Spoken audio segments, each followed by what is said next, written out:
On this episode of Doin the Most, we are going to be making ketchup. Homemade brews and various how-tos, everything from meat to roast. Bake creation, fermentation, inebriation, doing the most. I have some disclaimers. If you expect this to look like ketchup that you get out of a plastic bottle from the store, you are going to be disappointed. That is not what this looks like. Heads up, it's not going to be strangely smooth unless you have some amazing technology in your kitchen that we don't have, which is entirely possible. But it is still going to look like tomatoes. Ours came out looking like tomato paste, and it's possible we could have gotten it smoother if we had started with tomato paste instead of whole tomatoes. I just want to caution you to have realistic expectations about what your ketchup is going to look like. The other conversation is about what your ketchup is going to taste like. It is a magical formula of tomatoes, vinegar, and sugar that will create ketchup, plus some spices. You'll have to figure out what that balance looks like for you. You might want it to be more acidic, less acidic, more tomatoey, more spicy. We'll start with the ingredients list and I'll tell you what we did and maybe what I will do differently in the future. But keep in mind that you can tweak this however you want to. So we started with 28 ounces of whole fresh tomatoes, half an onion, half a cup of apple cider vinegar, and we only used a tablespoon of brown sugar. Now, again, you might want a more sweet ketchup or a less sweet ketchup. I honestly, doing this next time, will probably not use any sugar because it came out pretty sweet, probably because we used fresh Roma tomatoes.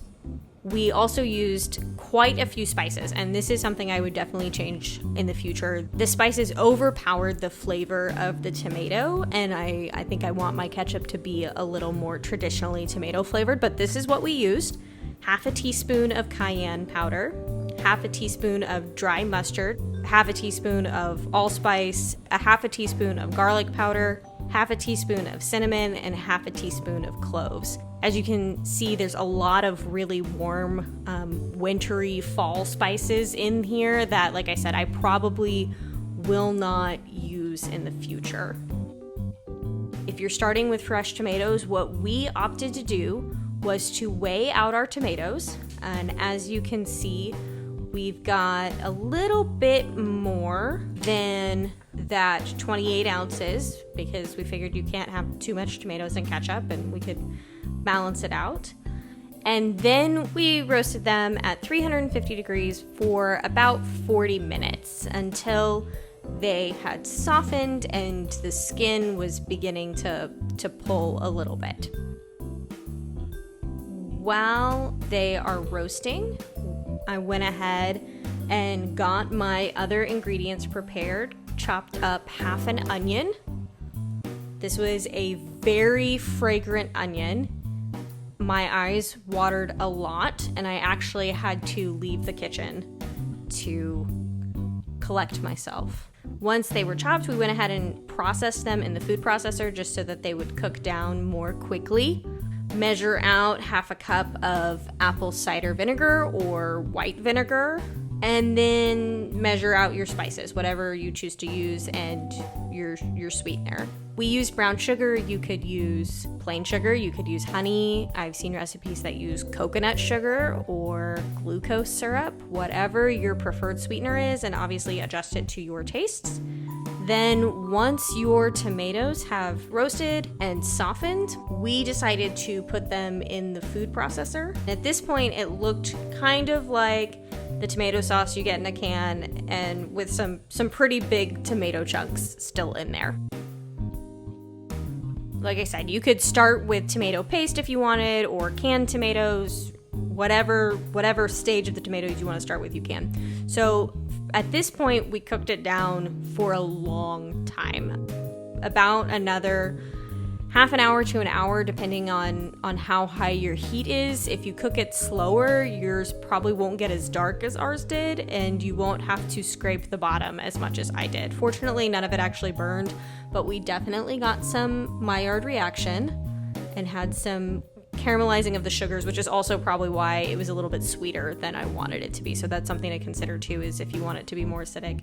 We attempted to use the immersion blender, but I didn't feel like that was getting the consistency that I wanted. So we carefully put it back in the food processor.